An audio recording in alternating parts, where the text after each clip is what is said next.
નમસ્તે, હું આરતી મુનશી. યુરિન ઇનકન્ટિનન્સ એટલે કે યુરિનના લીકેજ થવાનો પ્રોબ્લેમ જે સામાન્ય રીતે સ્ત્રીઓમાં ઘણો બધો જોવા મળતો હોય છે, હું પણ એનાથી સફર થતી હતી અને એની ટ્રીટમેન્ટ છે એ વસ્તુ મને ખબર પડી અને ત્યારબાદ મેં મિશન હેલ્થમાં આવીને એ ટ્રીટમેન્ટ લીધી.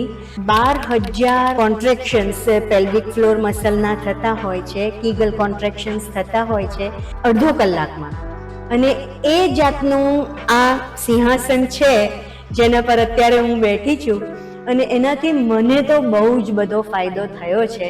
પહેલાં બહારગામ જવાનું હોય કે પ્રોગ્રામમાં જવાનું હોય ત્યારે હું થોડીક હેઝિટન્ટ રહેતી હતી, કારણ કે I was facing so many problems. પણ હવે હું બહુ જ કેરફ્રી થઈ ગઈ છું. Thank you doctor Arab and thank you mission health.